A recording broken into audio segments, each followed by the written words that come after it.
sur le terrain. Les Français s'endettent de plus en plus, mais raisonnablement, principalement pour acheter un appartement, une maison. L'encours des crédits immobiliers a bondi de 6% l'an dernier, une des plus fortes hausses en Europe. Principale explication de cet engouement, les taux d'emprunt toujours très bas. Laurence de Cherf et notre bureau de Rennes. Des Français de plus en plus nombreux à emprunter pour acheter un logement. Vous achèterez donc une cuisine qui est aménagée, équipée, donc avec... Plus 6% de crédit immobilier en un an, contre 4,3% en moyenne en Europe. À 25 ans, ce jeune ingénieur en informatique a décidé d'acheter son premier appartement.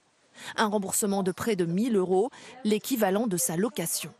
J'ai envie d'investir pour ne pas perdre trop d'argent, on va dire, au niveau de la location et pour avoir un bien à moi.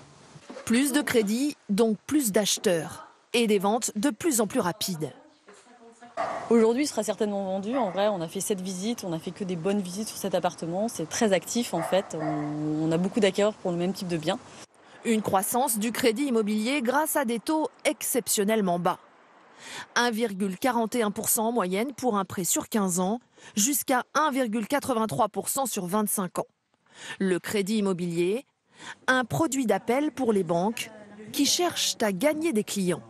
Aujourd'hui, il n'y a aucune raison que les taux remontent parce que les banques empruntent à des taux très bas et encore une fois parce qu'elles sont dans une forte logique de forte concurrence puisqu'elles n'ont pas atteint leurs objectifs, donc elles cherchent partout des nouveaux clients finançables et pour ça, c'est la guerre entre les taux.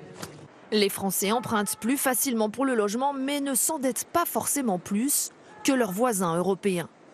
Près de 51 000 € en moyenne pour un ménage français contre 55 000 en Allemagne, 90 000 aux Pays-Bas ou encore plus de 196 000 € au Danemark.